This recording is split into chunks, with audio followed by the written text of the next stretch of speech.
You suffer not because you're broken, not because you've made mistakes. You suffer because you carry a gentle heart in a world that doesn't know what to do with softness. In a society wired for competition, illusion, and survival, kindness is often mistaken for vulnerability. It becomes a signal, one that says, "Take advantage of me, I won't resist." Centuries ago, a man named Machiavelli observed this cold reality. He watched honorable people fall at the hands of those they helped. He saw rulers destroyed not by enemies, but by their own compassion. He realized something few dare to say aloud.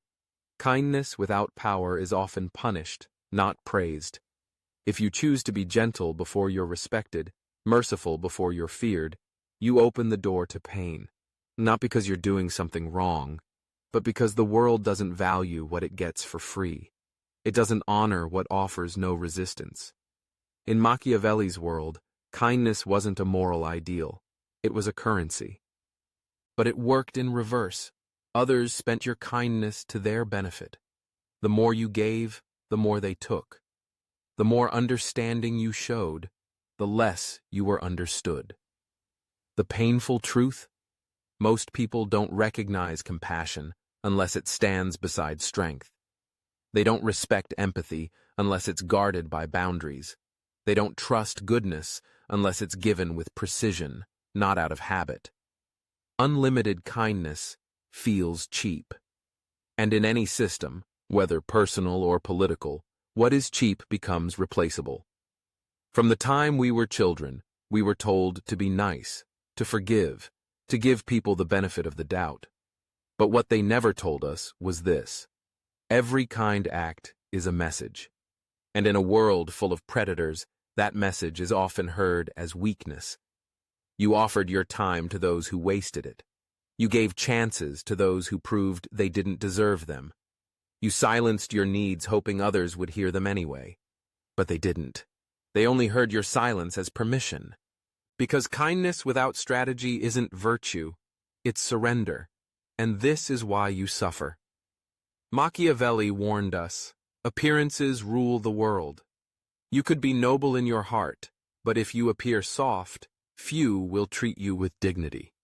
Goodness is invisible when it's not backed by presence, by force, by consequence. Here's the harsh twist. The more you show you're good, the more people test how much they can get away with. The more you forgive, the more they assume you'll always forgive. The more you give, the more they come to expect. It's not cruelty. It's human nature. People push where there is no pushback. They don't stop until you stop, until you set a boundary, until you show that your energy, your care, your time aren't infinite. The reason you're exhausted is because you live by rules that no longer apply. You're showing loyalty to those who have none. You're offering understanding to those who misuse it. And you're giving peace to people who only respond to pressure. That's what Machiavelli grasped better than most. In every field of power, politics, business, even relationships, there is no reward for mercy without leverage, no respect for kindness without clarity, no appreciation without authority. He wasn't cruel, he was awake. He understood that to do good, you must first make your goodness matter. And what gives kindness weight is boundaries, limits, rarity. Look closely. Who suffers most in families, in workplaces, in history? Not the hard-hearted, not the indifferent. It's always the one who cares deeply and asks for little. The ones who show up every time, hoping their presence is enough. It never is. Kindness, when expected, is no longer kindness. It becomes a duty, a background noise, a habit others depend on but no longer appreciate. So, what's the solution? Don't abandon kindness, but stop leading with it. Don't give it away without thought.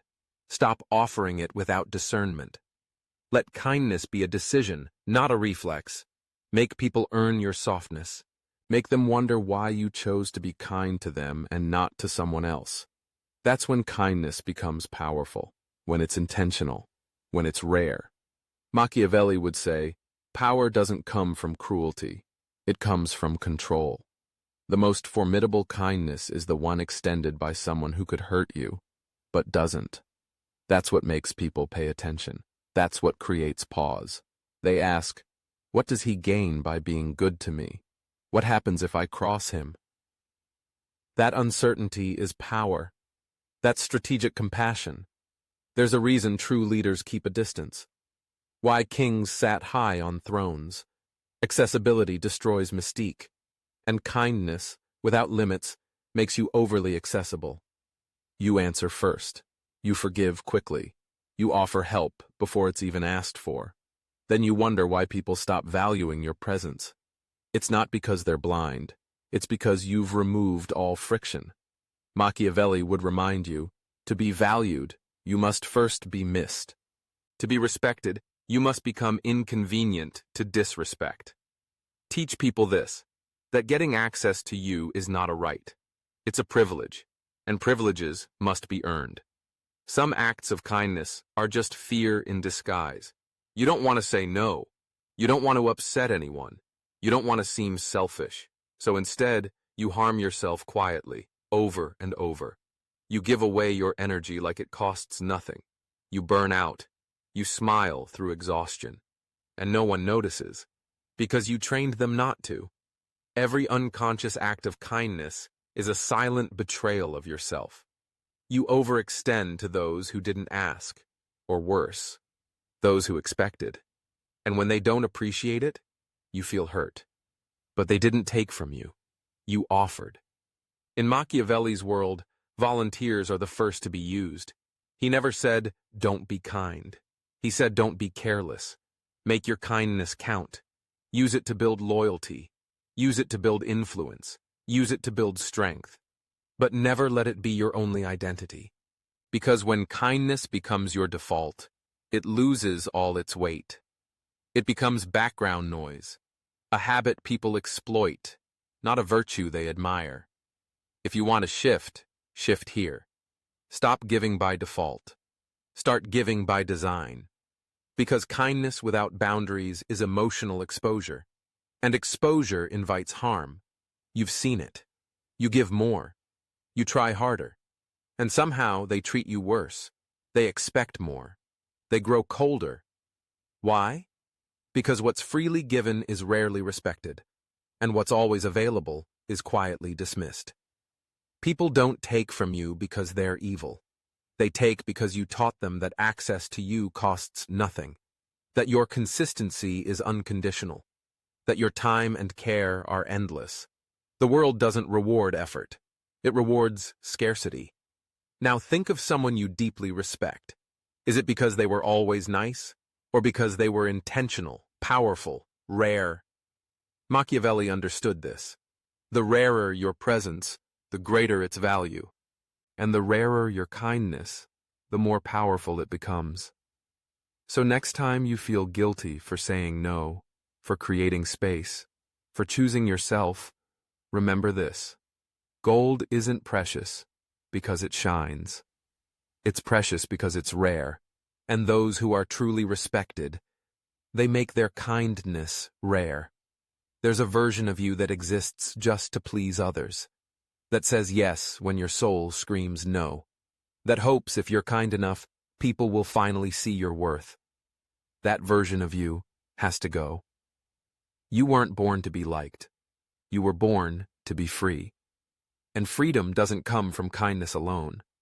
It comes from power paired with purpose. Machiavelli would say, don't aim to be remembered for being nice. Aim to be remembered for being unforgettable. And that requires being someone who protects their peace, who enforces their limits, who doesn't negotiate with guilt. That's how you stop being a victim and start becoming a force. Because the moment you become selective, the moment you pull back, the moment you create mystery, people start paying attention. And in that pause, your power begins.